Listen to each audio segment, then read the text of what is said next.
Bueno, en primer lugar, agradecer la invitación y agradecer la presentación tan maravillosa que me ha hecho pensar. Eh, eh, yo solo añadiría a lo que ha dicho Rosa, que he sido un niño privilegiado. Es decir, tengo que reconocer que a mí la vida me ha dado un montón de cosas que nunca agradeceré suficiente. Es decir, mucha gente ha tenido que vivir lo que está viviendo desde el genocidio ahora en Palestina a lo que ha vivido viviendo en zona de chabolas. Sin embargo, yo tengo que reconocer que siempre la vida me ha cuidado mucho. Mi entorno me ha cuidado mucho. Y eso es una de las cosas que me ha permitido hacer lo que dice Rosa, ser liante, porque he aprendido que solo desde construir redes, y es lo que he venido a liaros efectivamente para construir una red, y esa es un poco lo que me ha dado a mí la vida. De decir, realmente muchas veces no encuentras espacios de cambio y vas creando con otra gente espacios de cambio progresivos. Yo realmente sí me pongo grave a veces porque me estoy preocupado. Empiezo con una pregunta, ¿vale? Como buen maestro, como buena maestra, diría que lo primero que he aprendido de lo que han contado nuestras compañeras es que voy a intentar hacerlo en Fabero, en un pueblo perdido de la mano de Dios, en el Bierzo, donde ahora mi compañera se ha jubilado y entonces vivo allí y yo voy cada vez que puedo. Y me ha parecido precioso porque me parece que es una forma de crear no solo educación escolar, sino que esa educación también trascienda y sea eso que siempre decimos, una pedagogía pública, que es quizá uno de los elementos que a mí siempre me ha parecido como un referente de los movimientos de renovación pedagógica, es decir, que construimos de alguna forma una educación que va más allá de las paredes del aula y que las construimos colectivamente, porque yo iba a decir, oye, pero también tenéis que reciclar a la gente del pueblo, y ya vi que hay maestras que efectivamente se implican, porque si no, no se puede llevar adelante. Hay una de las cuestiones básicas, que yo era lo que estaba pensando cuando lo estaban exponiendo. Una de las cosas que necesitamos es financiación. Para muchos de los proyectos que hacemos, si no hay financiación, ¿y qué significa financiación? Que haya voluntad política. Y voluntad política significa que cuando hay un ayuntamiento que sí piensa en una línea pedagógica, pone recursos para poder hacerlo. Y llega otro y dice, se acabó, esto no me interesan más los toros o me interesa más otras cosas. Voluntad política, financiación, fijaros, y son cosas que a veces casi nunca hablamos en el mundo educativo. Y a mí me está preocupando porque cuando nos miramos unos a otros, otras a unos, y decimos, ¿cuál es la media de edad de toda la gente que estamos aquí? Miro a esta compañera y miro a ese compañero y son los dos únicos que bajan un poquito la media a los 40, pero... Y esto es uno de los problemas que tenemos. Lo tenemos en todas las organizaciones. En las organizaciones sindicales o en las organizaciones políticas, en las organizaciones educativas, hay una brecha brutal. Y esto tengo la sensación de que, en cierta medida, hemos perdido la batalla. Y lo digo sinceramente porque es quizá lo que más me preocupa. Levantar la mano, y esta es mi primera pregunta, la gente que no tiene móvil. Fijaros, con nuestra edad, todo el mundo tenemos móvil. Levantar la mano a continuación la gente que está en TikTok. Siempre surgen dos frikis, conmigo el tercero, que estamos en TikTok. Donde se está dando la batalla cultural ahora mismo es en TikTok. Y mientras, la pregunta es ¿dónde estamos nosotros y nosotras? Ya sé que me diréis que vaya rollo, que yo no me voy a dedicar tiempo ni esfuerzo a eso, que es una pérdida, no es algo que me motive, pero la pregunta es ¿dónde están los chicos y las chicas jóvenes ahora mismo? ¿Dónde les está llegando la educación? ¿Cuál es la pedagogía pública que les está marcando actualmente? Y por desgracia, es TikTok y un montón de redes sociales, porque cuando nosotros llegamos a Facebook, ellos se fueron a Twitter. Cuando llegamos a Twitter, ellos y ellas se largaron a Instagram. Cuando llegamos a Instagram persiguiéndoles, sobre todo los papás y las mamás, se fueron a TikTok. Cuando llegamos a TikTok ya están en Twitch. Cuando hemos llegado a Twitch resulta que están en Virreal. Y cuando hemos llegado a Virreal ya progresivamente vamos detrás. A ver, levantar la mano a la gente que le suene Virreal. Bueno, ya hay 5. Ya hay 5. Si no sabemos, si no acompañamos, no se trata, hemos dicho muchas veces, de prohibir las pantallas, como no se trató de prohibir la televisión. Lo que se trata es de acompañar a la gente. Y si la escuela, que es el único espacio donde los chicos y las chicas pasan 10 años, al menos 10 años, la mayoría, en este espacio educativo, y no estamos con ellos y ellas y analizando lo que está pasando, nos tenemos que preguntar si, en parte, las consecuencias que estamos viviendo actualmente no tiene también que ver con este abandono por nuestra parte. Porque quizá, y lo digo sin acritud, pero podemos seguir haciendo, ya sé que nosotros en los movimientos de renovación pedagógica no es lo habitual, pero yo veo muchísimo profesorado que sigue con el cálculo matemático diciendo que un tren sale de Barcelona a 120 y pico kilómetros por hora y otro de Málaga a 220. ¿Y en qué punto se encontrarán? Tú puedes plantear ese problema, pero tú también en matemáticas tú puedes plantear, chaval, ¿cuánto cobra tu padre? Chaval, ¿cuánto cobra tu madre? ¿Y por qué esa diferencia salarial? Es el mismo modelo de cálculo.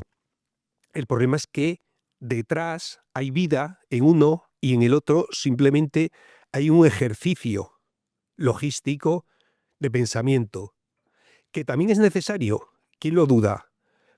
Pero el problema que nos tenemos que hacer es las consecuencias de una línea de trabajo y de otra son radicalmente distintas. Y actualmente nos tenemos que preguntar, ¿qué hemos hecho en los 20 últimos años para que tantos jóvenes voten actualmente al fascismo? Efectivamente, 1 de cada 3 guajes dice que son votantes. El otro día estaba en un instituto, esto lo he contado más de una vez porque me impresionó enormemente, en una zona minera, donde recientemente los padres y las madres estaban luchando contra la reconversión industrial, estaban profundamente sindicalizados y resulta que sus hijos, sobre todo varones, 3 de ellos en clase de 11 años, levantaban allí la mano diciendo, es que nosotros somos votantes de Vox. Y les decía, ¿pero qué me contáis, chaval? Si no tienes edad para votar.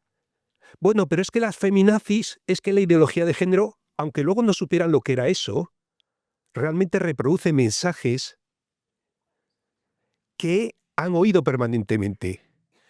Y lo que nos estamos encontrando permanentemente es que la extrema derecha ha conseguido colocar su neolenguaje en la mente de buena parte de la población, que además reacciona, y reacciona de forma visceral, porque es un mensaje fundamentalmente emocional. No es racional, es conmigo contra mí. Y nos meten justamente en esas peleas de los de abajo contra los de más abajo. Mira todavía más hacia abajo, no mires arriba, que decía la película esta. Y justamente en esta pelea de el de abajo contra el de más abajo, lo que se genera es racismo, discurso de odio, y esto lo están reproduciendo continuamente. Y claro, yo siempre pregunto, ¿qué hemos hecho en los 20 últimos años? La escuela pública. Porque la escuela concertada ya sabemos lo que ha hecho. No ha habido voluntad política. Desde el año 85 se decidió que la escuela concertada iba a ser un modelo que se iba a mantener, y además se permitió también, desde esa voluntad política, que tuviera un ideario propio. Es decir, que tuviera ideología política propia, que la decidía no la comunidad educativa de ese centro, sino los dueños. Y pensemos que el 63% de los dueños son la jerarquía católica, la más integrista de este país. ¿Qué ha generado esa doble vía? Que esta ideología haya ido calando cada vez más. Y hoy día no es solo que los centros concertados sean el mayor factor de segregación educativa y social de este país, sino que es el caldo de cultivo de la extrema derecha. Es ahí donde se está forjando de forma permanente. Mientras no quitemos esa lacra, ¿pero qué es lo que se está haciendo? Justamente lo contrario. El problema que tenemos ahora mismo es que en Cataluña, en Andalucía, se está defendiendo que, bueno, como eso va a quedarse, como eso no hay posibilidad de eliminarlo, fijaros lo que nos inducen a pensar. Lo que hay que hacer es minimizar. Vamos a hacer políticas de mínimos. ¿En qué consiste minimizar? Vamos a darle más dinero a la concertada para que segregue un poco menos.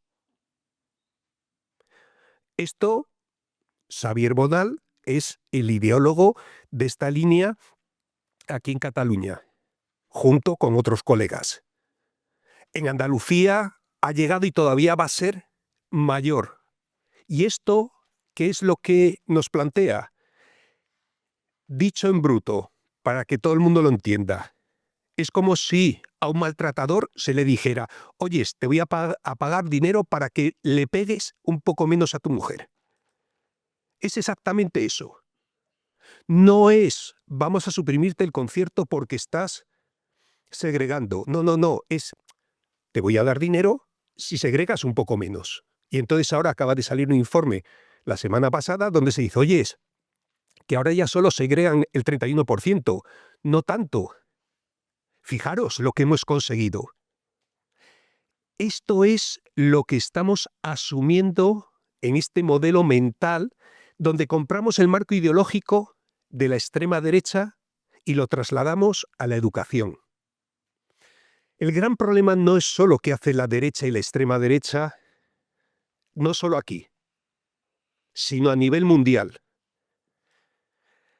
Lo hablaba ayer con el compañero porque él me lo decía y yo replico exactamente lo que me dijo. Algo que parece obvio.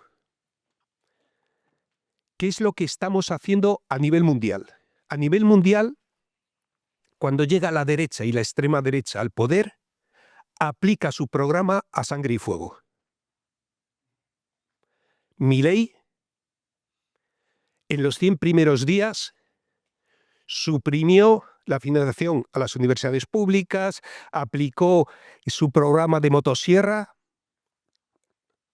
Trump, ¿qué ha hecho? Eliminar 7.000 libros que considera que pueden pervertir la mente de los jóvenes, desfinanciar a las universidades críticas, hacer todas las barbaridades, y además lo que hacen es una política que ya lo utilizaba Goebbels y además lo tiene por escrito. Los mensajes que suelen dar siempre hacen el mismo esquema. Para sus convencidos le aplauden. Para las que son contrarios les noquea. Es la doctrina del shock que decía Naomi Klein en El capitalismo del desastre. Lo que hacen es sacar 8 barbaridades cada día como Isabel Díaz Ayuso, y cuando tú estás contestando a la primera, ellos ya están en la tercera, y cuando tú tratas de llegar a la tercera, ya la octava y estás absolutamente noqueado. Y el resto de la gente lo que hace es decir, total, todos son iguales, que es donde gana la extrema derecha. Ya sabemos que la derecha y la extrema derecha hacen políticas brutales, pero lo que sí percibe toda la población es que cumplen su programa. ¿Y qué hace la socialdemocracia cuando llega al poder? Gestionar el capitalismo. Llámese el capitalismo de rostro humano, llámese tercera vía de Tony Blair, llámese de la forma que sea. Y traicionan siempre permanentemente sus programas. Permanentemente. Ya lo dijo Margaret Thatcher. De la herencia que más orgullosa me siento es Tony Blair, porque ha comprado el marco ideológico que nosotros queremos. ¿Qué es lo que dijo aquel ministro franquista? No quiero un país de proletarios, quiero un país de propietarios, porque cuando tienes algo que perder, mantienes y defiendes el sistema. Hicimos un mal análisis en el 15M. Hablábamos del 1% contra el 99%, y eso no es cierto. Eso no es cierto. Ese 1% se mantiene porque hay un 30, un 40% de clase media.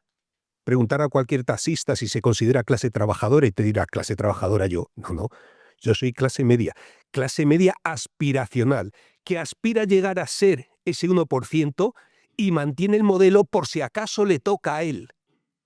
Levantar la mano la gente que nunca ha jugado a la lotería.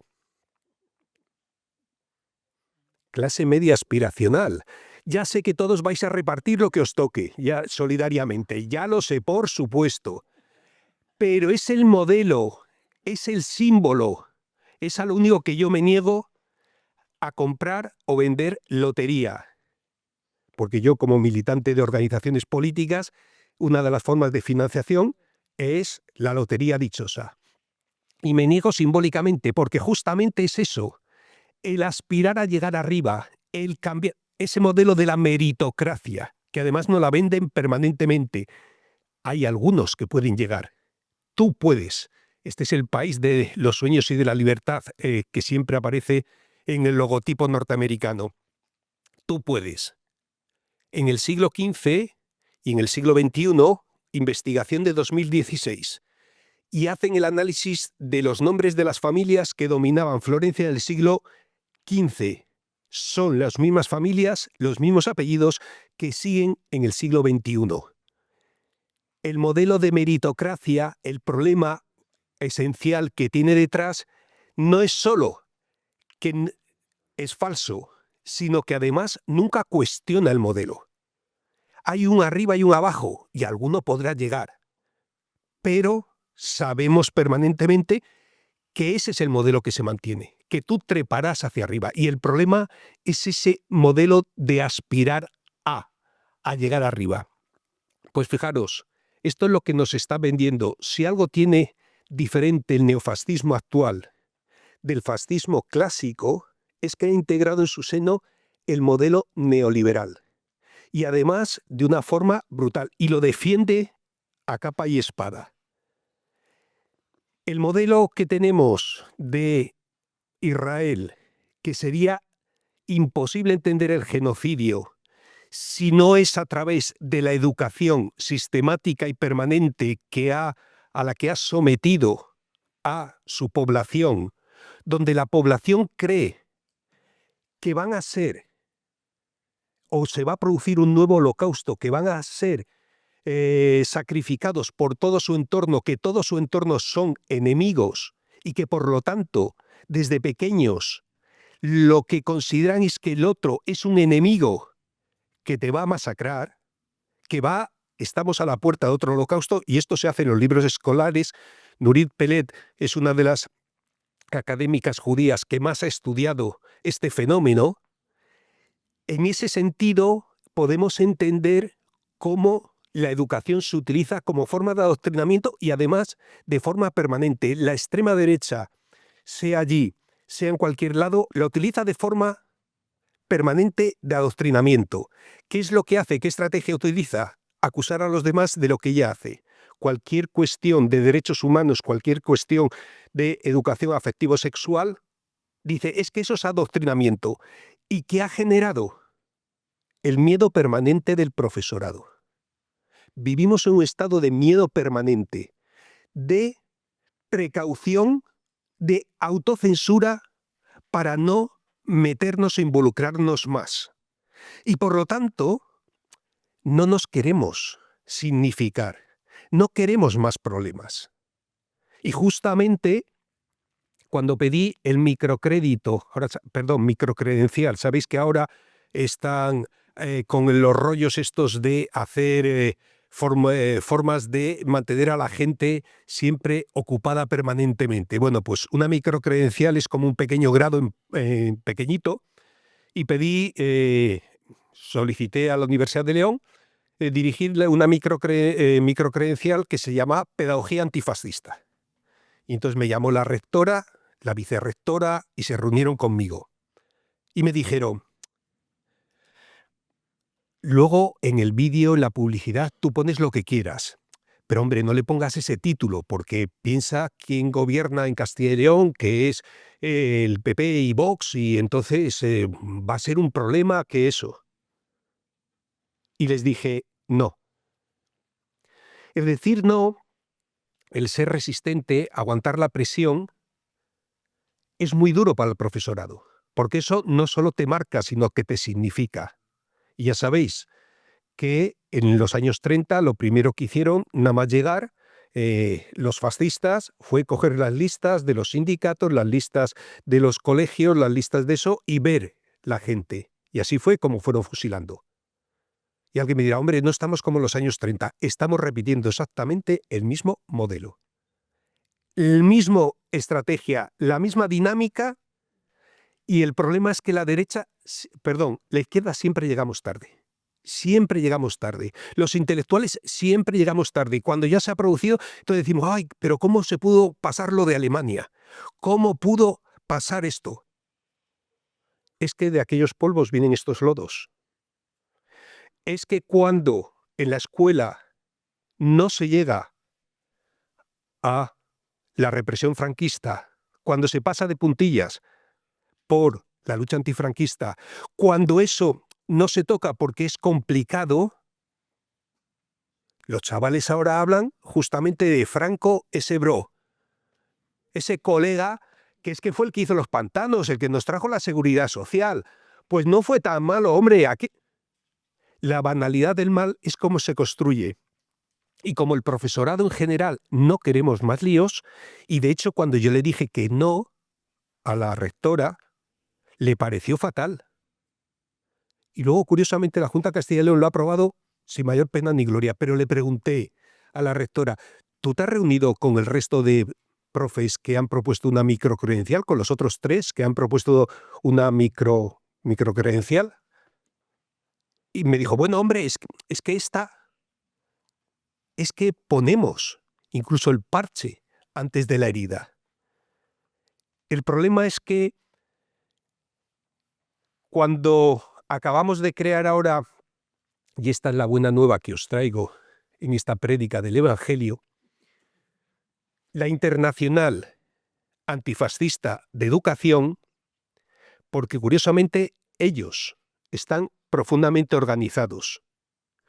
Ellos nos leen, ellos nos estudian, ellos nos analizan y nos conocen profundamente. La pregunta es que nosotros simplemente creemos que es un asunto pasajero, un virus que va a desaparecer con el tiempo. Perdonar. Alemania, AfD, los nazis, ayer informan que es el partido con mayor expectativa de voto en Alemania. El mayor partido con expectativa de voto en Alemania. Os lo repito, en Alemania. Algo que consideramos impensable. Pero es que España, Vox, es el tercer partido. podemos sumar, ya no te digo otros, años luz. Y entre la gente joven, Vox es el primero con expectativa de voto. No es una moda pasajera que se va a desaparecer. Pero sin embargo, nosotros como que, bueno, no es importante, pero es que ellos están leyéndonos. Es más, es absolutamente sorprendente que esto de la batalla cultural, ¿sabéis de dónde proviene? De Gramsci. Lo que están haciendo es reutilizar nuestras estrategias desde los scratches hasta la batalla cultural contra nosotros, curiosamente. Y han conseguido algo incluso más sorprendente aún, que es resignificar los términos atribuidos tradicionalmente a la izquierda. Si preguntáis a cualquier chaval, a cualquiera chavala, no solo en Madrid, España dentro de España, sino en cualquier parte de este país, ¿qué es libertad? Nos va a hablar de la libertad republicana, nos va a hablar de la libertad contra la tiranía, no va a hablar de la libertad de conseguir derechos sociales, va a hablar de tomarse una caña en mitad de la pandemia porque yo lo valgo. ¿Qué estamos haciendo mientras tanto?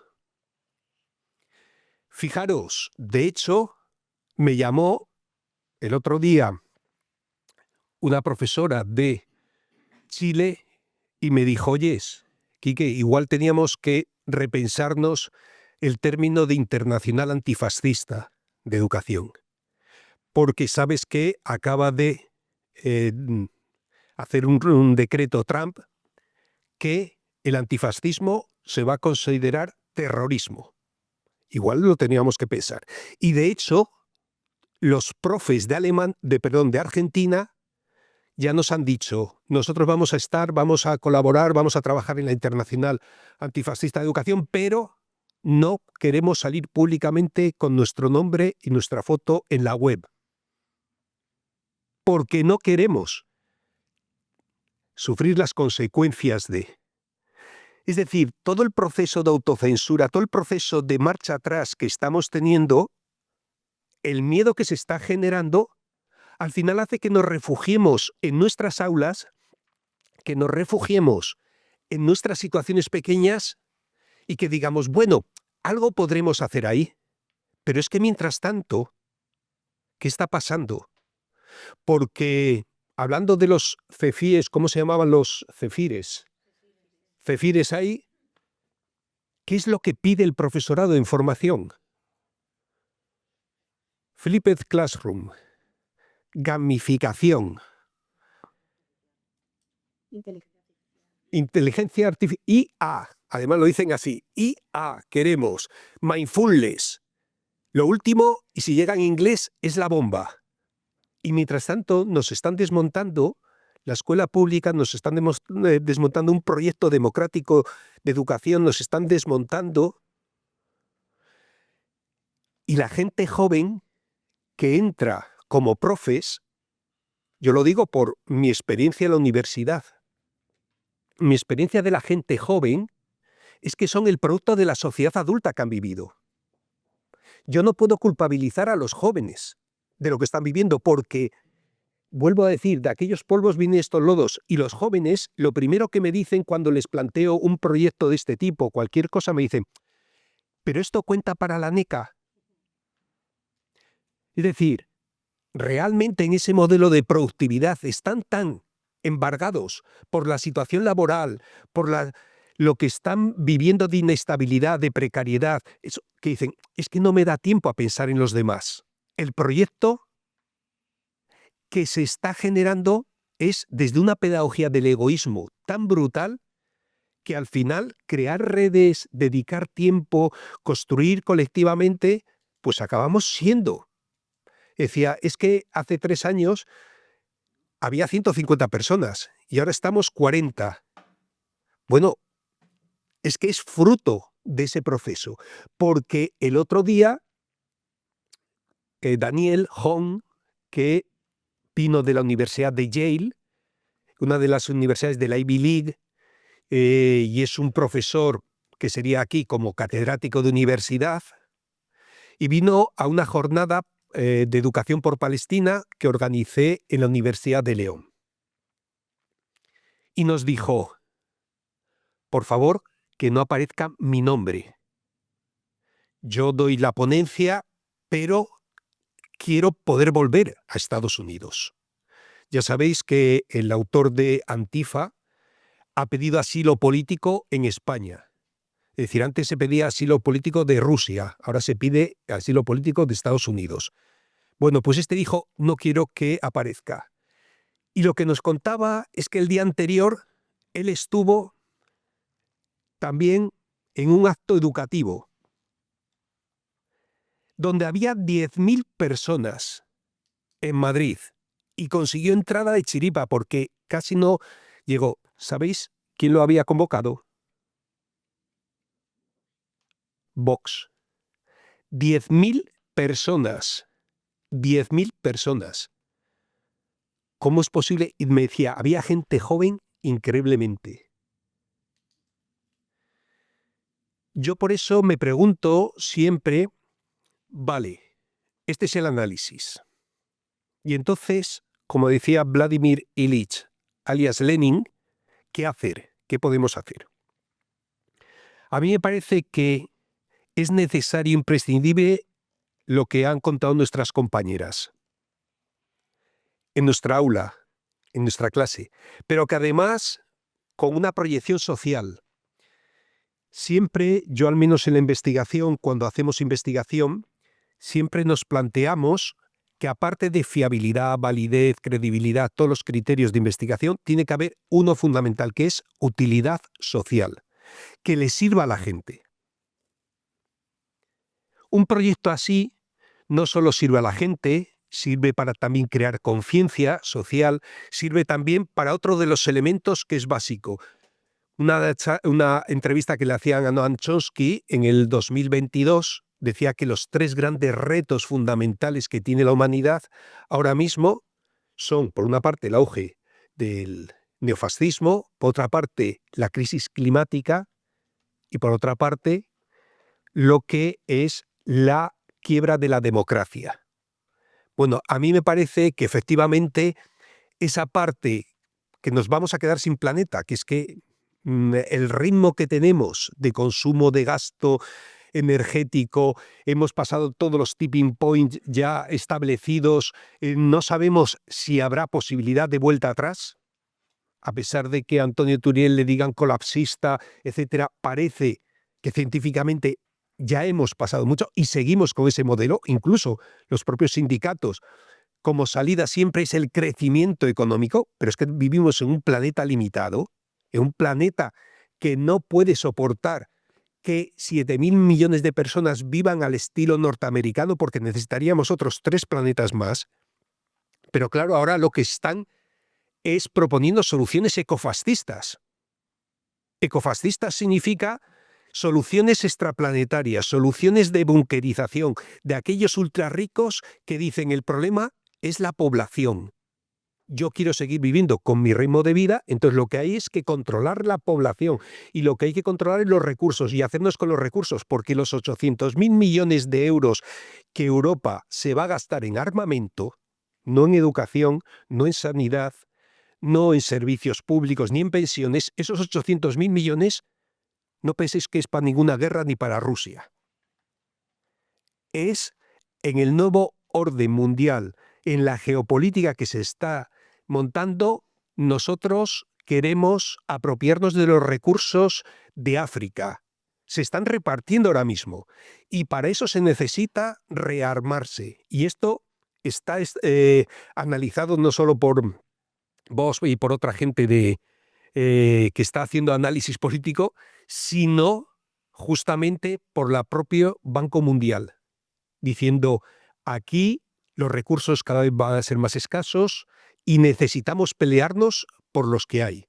Y la forma de pelea es justamente el rearme. Y el rearme mundial que se está haciendo va en ese sentido. Sobre todo, ¿por qué? Porque China se ha hecho con sobre todo las tierras raras, con buena parte de la producción alimentaria, y no está dispuesto el imperio norteamericano a aguantar ese marrón. Por lo tanto, claro, cuando pensamos en lo que está sucediendo, lo que vamos a heredar a nuestros chicos y chicas, a mí sí me parece fundamental empezar a replantearnos qué hacemos en la escuela y qué hacemos desde infantil, primaria, secundaria, porque la habitación de un adolescente no se parece en nada a un aula de secundaria. No digo de infantil, digo de secundaria. Y uno de los problemas que tenemos es que en la universidad estamos presionando a secundaria para que se comporte cada vez más como hacemos en la universidad.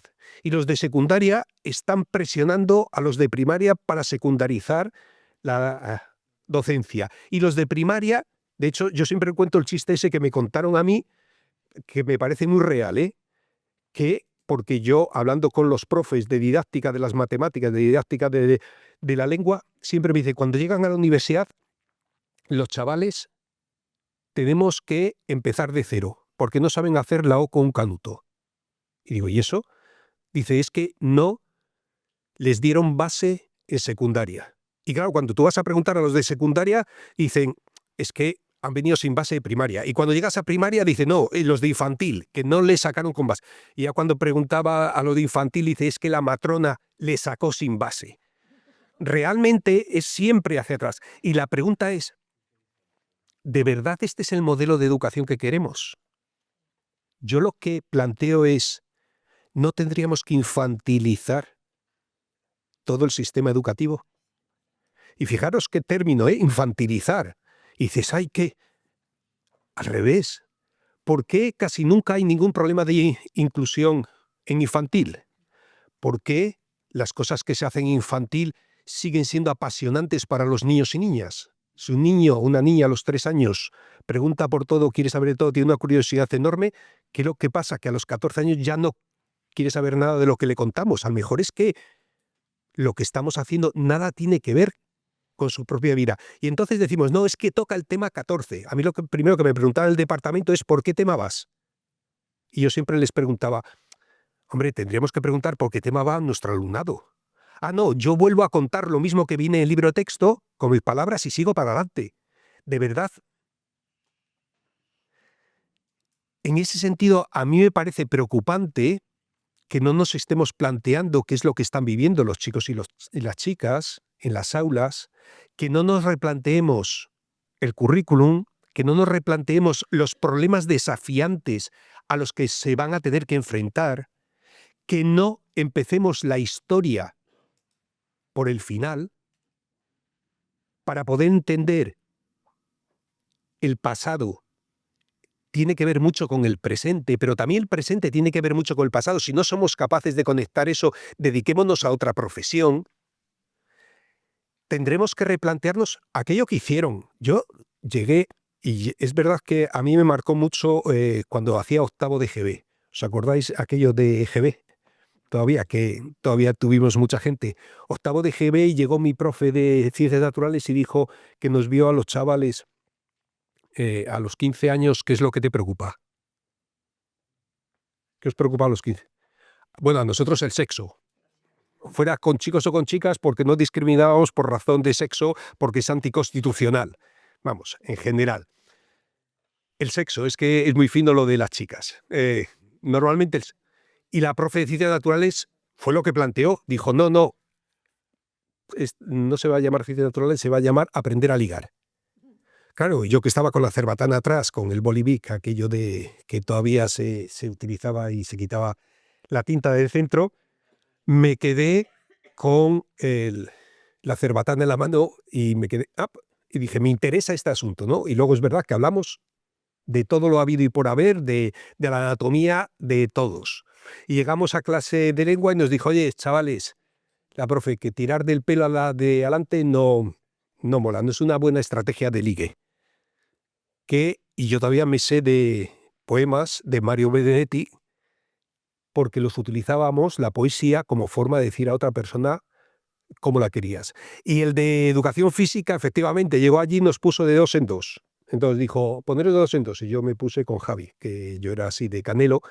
Y entonces dijo, la educación física también es el contacto y tenéis que aprender a decir a otra persona en el contacto y la psicomotricidad cómo le gusta que sea. Y entonces yo me veía allí con Javi empezando a tocarle y él diciéndome cómo le gustaba que le tocara y me veis con unos goterones de sudor cayéndome diciendo qué pensarán los demás de mí. Bueno, luego me enteré años mucho más tarde de que aquello se llamaba trabajar por proyectos, pero si siempre se ha hecho, ¿por qué hemos perdido aquello de infantil, que luego llegamos a eso y empezamos con ¿qué hay de mi materia? Pero bueno, en la universidad ahora se está haciendo los libros blancos de la educación primaria y toda la discusión es ¿qué hay de lo mío? No es que necesitan los futuros maestros y maestras en su práctica profesional. No, no, no es. Yo soy de didáctica de las matemáticas y no se quita ni una hora de la asignatura porque entonces perdemos el poder meter a gente nuestra que... Es toda la discusión que se hace. Y no hay voluntad política realmente para cambiar esto. Porque lo primero que dijo la ministra Alegría, ¿qué fue? Acordaros, no se van a tocar los conciertos, estar tranquilos. Y lo segundo, no quiero saber nada de educación, me voy a dedicar a portavocía.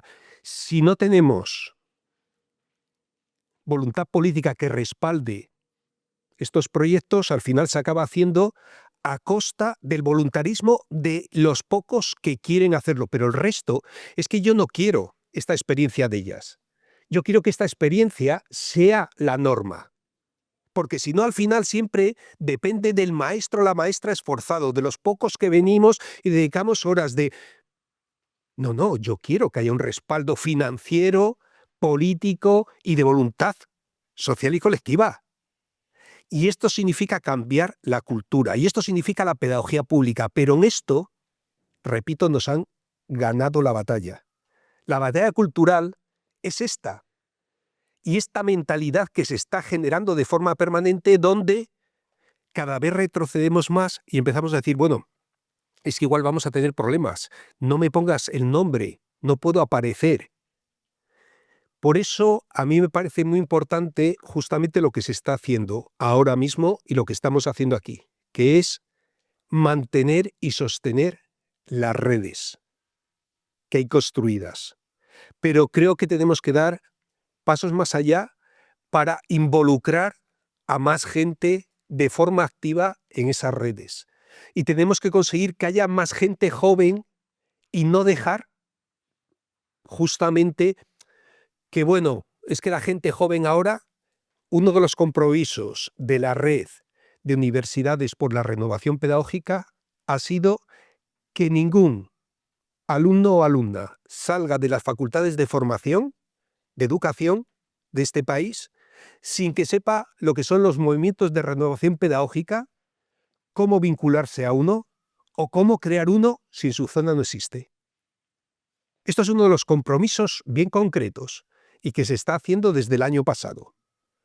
Porque es que los chicos, las chicas, yo tengo 83 en mi aula. No os podéis ni imaginar la cantidad de chicas, porque son mayoritarias, que vienen con pulserita de España. No lo podéis ni imaginar. Pero cuando les pregunto si saben qué es un sindicato, no tienen ni idea. Cuando les pregunto quién crea la riqueza de este país, ¿sabéis lo que me responden?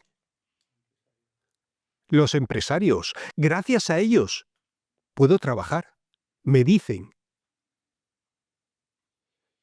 Si esta es la gente joven, preguntémonos, es que en la FOL, Formación y Orientación Laboral, se suprimió toda la parte de derechos sindicales prácticamente y ahora es iniciativa emprendedora. Esa octava competencia que venía de Europa, que aquí cantaba mucho y en vez de ponerlo empresarial, se tradujo como emprendedora, y justamente esa iniciativa emprendedora, ahora, desde infantil hasta la universidad, se está dando. Y eso es voluntad política. Y ojo, ¿por qué? Porque el Partido Popular la metió con la LOMCE, sobre todo, pero luego ha quedado. Siempre la socialdemocracia, ¿qué ha hecho? Permanentemente. Decir, hombre, qué barbaridad. Estos ha avanzado el Partido Popular 100, vamos a retroceder 50. Llega otra vez, porque se van alternando, y entonces otra vez 100 el Partido Popular. ¿Y qué hace la socialdemocracia? Hombre, vamos a reducir un poco, 50. Y ya las 100 primeras ha sentado. El emprendimiento nos está llegando en la universidad, en secundaria, en primaria, en infantil. Las maestras de infantil dicen, es que ahora ya no solo tengo que hacer muñequitos de plastilina con la arcilla y tal, sino que tengo que hacer un proyecto de emprendimiento. Y entonces vender esas figuritas a la familia, hasta que agota la familia, empieza como Abón llama a tu casa, a dar el palo a los vecinos y vecinas. ¿Qué es lo que están aprendiendo los niños y las niñas? Las reglas del capitalismo. Que la forma nuestra de relación es comercial. Aprovechar la oportunidad de cómo te puedo explotar yo a ti. Y no conciben ni siquiera que un trabajo es explotación, que nadie monta una empresa para ser una ONG ni darte a ti trabajo. A ti te van a explotar, van a aprovecharse de tu plusvalía. Es que ese término ya ni siquiera lo conocen. El término plusvalía. Y cómo detrás de toda gran riqueza, como decía Bertolt Brecht, siempre hay un crimen, sea anterior o reciente. Es decir, una apropiación. ¿Y esto quién les enseña esto? ¿Quién les educa en esto? Si permanentemente lo que están recibiendo es neoliberalismo en vena. Y me dice una alumna el otro día, profe, es que estás politizando la asignatura. Y me la quedo mirando muy seriamente, con eso de la pedagogía del silencio, la miro a los ojos, eso, y le digo, con el dedo de la autoridad, tienes un 10. Por fin te has enterado de lo que estamos haciendo en clase, porque la educación es política. Claro, entonces, desde hace tiempo, meto como un elemento esencial. Yo doy organización escolar, Bueno, doy 7 asignaturas, pero como un elemento esencial, 2 educafakes que sacaron Dani y Julio. 2, de la educación debe ser neutral y en la educación no hay que meter política. Y lo analizan y lo trabajan. Y solo el 12% lo entiende y entiende lo que quiere decir. Solo el 12% después de haberlo trabajado durante una sesión de 3 horas.